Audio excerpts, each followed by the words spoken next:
दोस्तों, जैसे हम किताब को पढ़ते हैं, इस तरह स्टॉक मार्केट में हमें चार्ट को पढ़ाना होता है। जितना आप अच्छी तरह से चार्ट को पढ़ पाएंगे, उतना ही अच्छी तरह से प्रॉफिट बना पाएंगे। लेकिन कभी-कभार हम चार्ट को रीड करते समय कुछ मिस्टेक करते हैं, जिस वजह से हमें लॉस उठाना पड़ता है। इस वीडियो में हम इसी प्रॉब्लम को सॉल्व करेंगे। हम कुछ मिस्टेक्स देखेंगे जो आप चार्ट को रीड करते समय कर सकते हैं। Mistake number 1, over depend on trend. आप सभी को पता है कि हमें ट्रेंड के साथ चलना चाहिए, और सही बात भी है, हमें ट्रेंड के साथ ही चलना चाहिए। लेकिन कभी-कभार हम ट्रेंड के ऊपर ओवर डिपेंड हो जाते हैं और हमें पता भी नहीं चलता। एग्जाम्पल से समझते हैं। देखिए, यहाँ पर स्टार्टिंग में प्राइस नीचे गिर रहा था और प्राइस ने इस इंपॉर्टेंट सपोर्ट लेवल को नीचे की तरफ ब्रेक कर दिया। डाउन ट्रेंड में हम सिर्फ सेलिंग की अपॉर्चुनिटी फाइंड करेंगे, लेकिन अभी भी हम यहां सेल में एंट्री नहीं कर सकते। हम रिटेस्ट का वेट करेंगे। नेक्स्ट प्राइस इस सपोर्ट तक आता है, जो कि अब रेजिस्टेंस का काम करेगा। वहां पर हमें एक बेरिश और कंफर्मेशन कैंडल का सिग्नल मिला। अब यहां पर हम सेल में एंट्री कर सकते हैं। हमारा स्टॉप लॉस इस बेरिश कैंडल के हाई से थोड़ा सा ऊपर रहेगा और प्रॉफिट टारगेट के लिए हम 1-2 के हिसाब से रख देंगे। नेक्स्ट, यहां पर सिर्फ 1-2 कैंडल में ही हमारा प्रॉफिट टारगेट कंप्लीट हो जाता है और आगे हम देखें तो प्राइस फुल स्पीड से ऊपर चला जाता है। दोस्तों, जिस जगह पर हमने ट्रेड लिया, वहां पर प्राइस लोअर लो और लोअर हाई के स्ट्रक्चर में नीचे आ रहा था, और अभी अभी ये रीसेंट स्विंग ऊपर की तरफ ब्रेक हो चुका है। मतलब ये ट्रेंड रिवर्स हो चुका है। फिलहाल के लिए हमें यहां पर सेल में तो एंट्री नहीं करनी है, चाहे कैसा भी बेयरिश सिग्नल मिले। नेक्स्ट प्राइस ने फिर से एक बेरिश और कंफर्मेशन कैंडल का सिग्नल दिया। जैसा कि मैंने आगे कहा, यह स्विंग ऊपर की तरफ ब्रेक हो चुका है। मतलब यहां ट्रेंड बुलिश बन चुका है और वैसे भी ये ट्रेंड लाइन का ब्रेकआउट मिल चुका है। मतलब यहां पर हम सेल में एंट्री तो बिल्कुल ही नहीं करेंगे। नेक्स्ट प्राइस नीचे गिरता है और इस सपोर्ट को भी नीचे की तरफ ब्रेक कर देता है। अगर आप इस जगह पर लाइव मार्केट में ट्रेड करते, तो शायद आपको रिग्रेट होता कि काश यहां पर हमने सेल में एंट्री कर ली होती तो ये बड़ा मूव कैप्चर हो जाता। लेकिन दोस्तों, यहां पर रिग्रेट करने का समय नहीं है, यहां पर एनालिसिस करने का समय है। अब यह है ट्रेंड कौन सा है। जब तक यह डाउन मूवमेंट शुरू नहीं हुआ था, उससे पहले ये अप ट्रेंड था, लेकिन अब तो प्राइस ने इस लोअर हाई को नीचे की तरफ ब्रेक कर दिया। आप बताइए, वीडियो को पॉज करें और इस चार्ट को रीड करके बताइए कि अभी यहां पर डाउन ट्रेंड है या फिर अप ट्रेंड। चलिए, आपने शायद एनालिसिस कर लिया होगा। जिस तरह से मार्केट में मूवमेंट चल रही है, उसके हिसाब से अभी ये डाउन ट्रेंड है। दोस्तों, कंफ्यूज मत होना, बिल्कुल भी कंफ्यूज मत होना। देखिए, फिलहाल के लिए ये रिसेंट लोअर हाई ब्रेक हो गया, मतलब ये अब बियरिश ट्रेंड है। अगर ये रिसेंट सपोर्ट ब्रेक नहीं होता तो हम इसको अप ट्रेंड बोलते, लेकिन अभी ये लोअर हाई ब्रेक हो चुका है, मतलब ये डाउन ट्रेंड है। तब आप कहेंगे कि अभी अभी तो यहां से प्राइस ने बुलिश ट्रेंड की शुरुआत की थी और इमीडिएटली डाउन ट्रेंड कैसे शुरू हो गया। आपको बता दूं, ये कोई नई बात नहीं है। मार्केट में आए दिन ऐसा होता रहता है। मार्केट कभी भी अप ट्रेंड से डाउन ट्रेंड में रिवर्स हो सकता है और डाउन ट्रेंड से अप ट्रेंड में रिवर्स हो सकता है। हमें तो बस मार्केट के हिसाब से चलना है, बस इतना ही। इसीलिए मैं कहता हूं, स्टॉक मार्केट और ट्रेडिंग में हमें फ्लेक्सिबल रहना है। अब यहां डाउन ट्रेंड की शुरुआत हो चुकी है, तो हम सेलिंग की अपॉर्चुनिटी फाइंड करेंगे।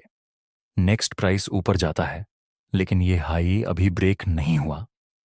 तो जब तक ये हाई ऊपर की तरफ ब्रेक नहीं होता, तब तक हम इस ट्रेंड को बेयरिश ट्रेंड ही कहेंगे और सिर्फ सेलिंग की अपॉर्चुनिटी फाइंड करेंगे, वह भी किसी कैंडलस्टिक पैटर्न के सिग्नल के बेस पर। और अगर यह स्विंग ऊपर की तरफ ब्रेक होता है, तो फिर यह डाउन ट्रेंड फिर से अप ट्रेंड में रिवर्स हो जाएगा। नेक्स्ट प्राइस ने इस स्विंग को ऊपर की तरफ ब्रेक कर दिया। जैसा हमने एनालिसिस किया था पहले कि अगर यह स्विंग ऊपर की तरफ ब्रेक हो जाता है, तो यह डाउन ट्रेंड अप ट्रेंड में रिवर्स हो जाएगा, और ऐसा हुआ भी। तो फिर यहां हम बाय करने की अपॉर्चुनिटी फाइंड करेंगे। अब देख सकते हैं, मार्केट में बहुत ही कम समय में कितनी बार अपने ट्रेंड को बार बार रिवर्स किया। अगर आप ट्रेंड के ऊपर ही डिपेंड रहते तो डेफिनेटली आप लॉस करते। नेक्स्ट प्राइस थोड़ा सा रिट्रेस करता है और एक बुलिश कैंडल का सिग्नल देता है। अब यहां पर आप बाय में एंट्री कर सकते हैं। स्टॉप लॉस इस कैंडल के लो से थोड़ा सा नीचे रहेगा और प्रॉफिट टारगेट के लिए आप इस रेजिस्टेंस का यूज कर सकते हैं। नेक्स्ट प्राइस ऊपर जाता है और यहां हमारा प्रॉफिट टारगेट कंप्लीट हो चुका है। आगे हम देखें तो प्राइस थोड़ा सा ऊपर जाकर नीचे गिरता है। दोस्तों, अगर यह रीसेंट स्विंग नीचे की तरफ ब्रेक हो जाता तब यह बुलिश ट्रेंड डाउन ट्रेंड में रिवर्स हो जाएगा। नेक्स्ट प्राइस ऊपर जाता है और एक बुलिश और कंफर्मेशन कैंडल का सिग्नल देता है। दोस्तों, ये रेजिस्टेंस आगे सपोर्ट का काम करेगा। उसी जगह पर हमें बुलिश कैंडल का सिग्नल मिला। अगर यहां पर आप बाय करते हो और आपका प्रॉफिट टारगेट यहां पर रहता इस रेजिस्टेंस के पास, और अगर आप यहां पर इस बुलिश कैंडल के लो से नीचे स्टॉप लॉस रखते तो फिर आपका रिस्क रिवॉर्ड रेशियो पूरी तरह से बिगड़ जाएगा। अगर आप प्रॉफिट टारगेट को ट्रेल नहीं कर सकते तब आपको इस जगह पर बाय में एंट्री नहीं। चलिए दूसरी मिस्टेक्स को देखते हैं, और वह है हमेशा कैंडल के क्लोज होने का वेट करें। देखिए, यहां पर स्टार्टिंग में प्राइस नीचे आ रहा था लोअर लो और लोअर हाई के स्ट्रक्चर में, मतलब अभी ये डाउन ट्रेंड है। नेक्स्ट प्राइस नीचे गिरता है लेकिन प्राइस इस सपोर्ट को ब्रेक नहीं कर पाता और ऊपर चला जाता है। नेक्स्ट प्राइस नीचे गिरता है और एक बिग विक बनाकर हैमर जैसी प्रॉपर कैंडल बनाता है, लेकिन जब यह हैमर बन रहा था तब पहले प्राइस यहां तक नीचे गिरा था। मतलब इस कैंडल की शुरुआत में प्राइस धीरे धीरे करके यहां तक नीचे गिर गया था। मेरा यकीन मानना, जब ये कैंडल की फॉर्मेशन बन रही थी तब काफी सारे बिगिनर ट्रेडर को ये सपोर्ट का ब्रेकडाउन देखने को मिला होगा और वे सब लोगों ने जल्दबाजी की होगी और यहां पर सेल में ट्रेड कर लिया होगा। क्योंकि जब प्राइस इतनी बड़ी कैंडल के साथ नीचे गिरता है तो हर ट्रेडर के दिमाग में यही दो थॉट आते हैं। पहला, कि कहीं ये डाउन साइड का मूवमेंट हमसे मिस ना हो जाए, और दूसरा कि अगर बाई चांस हम ऐसी बड़ी कैंडल के क्लोज होने का वेट करेंगे तो हमारा स्टॉप लॉस बड़ा हो जाएगा। इसीलिए जिसके पास एक्सपीरियंस नहीं है वे ट्रेडर यहां पर डेफिनेटली सेल में एंट्री करेंगे, और उसके बाद प्राइस इतनी तेजी से ऊपर चला जाता है, जिन जिन लोगों ने यहां पर सेल में एंट्री की होगी उन सभी का स्टॉप लॉस हिट हुआ होगा। इसलिए हमेशा कैंडल को क्लोज होने दें, उसके बाद ही ट्रेड करें। क्योंकि जब कोई न्यूज़ आती है या फिर कोई इवेंट आता है या फिर कोई बड़ा अनाउंसमेंट होता है तब मार्केट में बहुत ही ज्यादा हलचल देखने को मिलती है और प्राइस ऐसी विक बनाकर ऊपर चला जाता है या फिर नीचे भी चला जाता है। मुझे पता है, मेरे समझाने के बाद भी आप अपने इमोशंस पर कंट्रोल नहीं कर पाएंगे और लाइव मार्केट में आप ऐसी बड़ी मूवमेंट को देखकर ट्रेड कर लेंगे। लेकिन याद रखना, कभी कभी कैंडल के क्लोज होने में सिर्फ 20-30 सेकंड ही बाकी होते हैं और मार्केट में कैंडल ग्रीन में से रेड या फिर रेड में से ग्रीन सिर्फ कुछ सेकंड में पूरी तरह से बदल जाती है। इसलिए हमेशा कैंडल को क्लोज होने दें, उसके बाद अपना डिसीजन लें। मिस्टेक नंबर 3, इसको हम ग्राफ की हेल्प से समझते हैं।